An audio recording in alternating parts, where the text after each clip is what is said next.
voir, les prochains mois vont être intéressants. Et pour moi, vraiment, ce qui va déterminer un peu le ton qu'il va y avoir, ouais, le ton qu'il va y avoir, je pense, même pour les prochaines années, ça va être le prochain title fight en welterweight. Parce que s'ils font soit Leon Edwards ou Burns, ça veut clairement dire, bah regardez, on choisit à chaque fois l'option la moins onéreuse. Ouais. Et donc, Colby Covington, Jorge Masvidal, regardez, vous n'aurez pas le titre parce qu'on a des mecs qui acceptent de combattre pour des bouchées de pain. Ouais. Et on va bien voir, parce que je pense que les fans personne sera content de toute façon. Si y a Leon Edwards ou Gilbert Burns, on les adore les deux, hein, mais c'est vrai qu'ils ont, par rapport à Colby Covington et Jorge Masvidal, vous en conviendrez, qu'ils sont des plus gros stars. Il y a beaucoup plus de bad blood, enfin, il y a beaucoup plus de choses à faire avec des combats face à Kamaru Usman pour le moment. Et ils sont mieux rankés en plus, complètement, mon cher Rust. Bon, sauf Burns. Burns est numéro 1 depuis sa victoire sur Tyrone Woodley. Ouais, parce que Tyrone Woodley était numéro 1.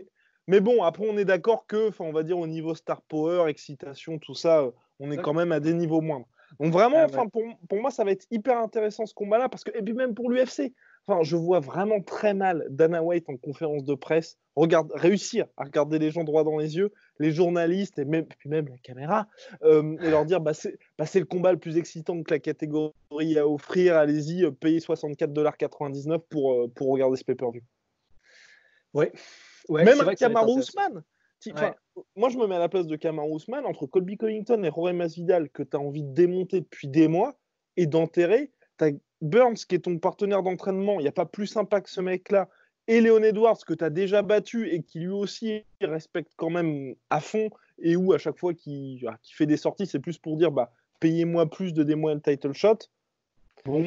Et puis en plus de ça, ça lui rapportera moins d'argent. Oui, ça lui rapportera moins d'argent aussi. Parce que entre combattre soit Colby et surtout Masvidal, parce que Colby, on n'est pas encore sûr qu'il rapporte beaucoup, mais en tout cas, il rapportera plus que Leon Edwards ou Gilbert Burns.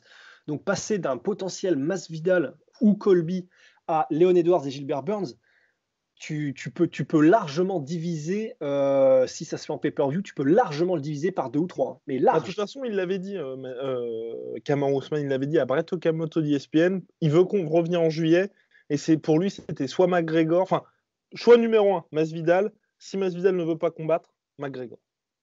Ouais, voilà, on verra comment ça se passe. Mais en tout cas, c'est vrai que ce coup de dire vous n'êtes pas obligé de combattre, on vous force à rien, il y a littéralement pas un seul combattant ou une seule combattante de tout l'UFC à qui ça a fait plaisir ou qui est d'accord avec ça. Il y en a, je peux vous l'assurer, il n'y en a pas un seul.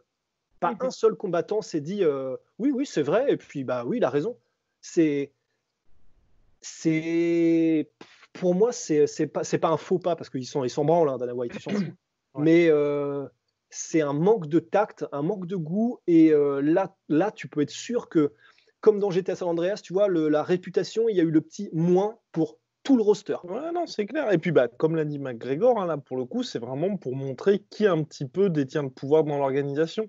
Ouais. C'est regarder, on est en situation particulière. Les salaires, clairement, on ne va pas faire de cadeau à personne. Ouais. Soit vous acceptez ce qu'on vous propose, soit vous ne combattez pas. Et pour des combattants où vous êtes allé à 3-4 combats grand maximum dans l'année, au début du mois de mars, vous pouvez vous dire « Ok, je vais tenir ». Mais si là, la Fight Island venait à se prolonger, même UFC Apex, tout ça, ça tient jusqu'en octobre, ça va être compliqué de tenir aussi longtemps. Ouais, non, complètement, parce que des cartes comme l'UFC 250, qui était une bonne carte pour les connaisseurs, mais parce qu'il y avait Sandhagen, il y avait Garbrandt, il y avait Sean O'Malley, c'est quand même, je pense pas que ça ait fait un énorme score en pay-per-view. On rappelle quand même que les 2 derniers pay-per-view qui avaient Nunez en main event, ils ont fait 85 000 et 100 000. C'est probablement parmi les plus faibles. Avec des bien meilleures cartes que ça. Dans le sens, quand on dit bien meilleures cartes, c'est dans le sens où il y avait beaucoup plus de noms. Voilà. Donc, ils vont pas pouvoir. L'UFC peut se permettre, ils s'en foutent, ils ont le deal ESPN, tout ça. Mais pour ESPN et pour ceux qui sont encore au-dessus et qui ont envie de voir un petit retour sur investissement, avoir des cartes comme l'UFC 250 avec ce main event-là, ou avoir des Cynthia Calvillo versus Jessica Eye, ça va pas le faire. Ça va pas le faire pendant beaucoup de temps, quoi. Donc, il va falloir trouver une solution. Je ne sais pas comment ça va être possible, parce que visiblement, l'UFC n'a pas du tout envie de reculer sur quoi que ce soit. Ouais. On va voir, ça va être intéressant. On va voir. Ah, je pense de toute façon, et c'est là toute la force de l'UFC, c'est que Dana White l'a dit, ce sont des independent contractors, mais independent contractors avec un contrat d'exclusivité signé avec une C'est organisation ça. qui ne vous libérera pour rien au monde. Donc vous êtes seulement des contractors, pas independent. Mais donc je pense que l'UFC aura le dernier mot. Peut-être, et c'est là où, à mon avis, les combattants ont une petite carte à jouer. Je pense qu'ils pourront négocier, tu vois, les superstars, bien évidemment, hein, pas les autres, ou là, pour eux, bah, tant pis. Ils pourront négocier une meilleure prime, on va dire, sur les ventes de pay-per-view. Mais je pense que le fixe va pas bouger du tout. Les seuls qui peuvent se permettre ça, ce sont les champions. On le rappelle encore une fois, c'était ce que Kamaru Usman avait fait à l'UFC l'année dernière. Il avait quand même failli perdre son titre. Mais ce qui s'était passé, c'est qu'il avait refusé d'affronter Colby Covington pour des questions de salaire à l'UFC 244 à New York. Finalement, il était passé à 500 000 $ pour sa première défense de ceinture, plus bonus en pay-per-view contre Covington. Covington avait essayé de faire la même. Il avait poussé, je crois, il était passé de 350 à 500 000 face à Kamaru Usman, mais, et là c'est pas un petit mais, et je trouve que bah, pour lui justement, on peut comprendre sa relation un peu conflictuelle avec l'UFC, c'est qu'il a eu certes 500 000 face à Kamaru Usman, mais aucun bonus en pay-per-view. Alors je pense qu'on est d'accord, s'il n'y a pas Covington, ils font pas ces scores-là en pay-per-view.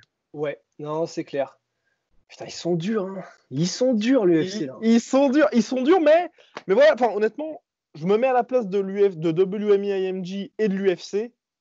Ils ont complètement raison. À la place des combattants, c'est vrai que c'est beaucoup plus difficile. Ouais.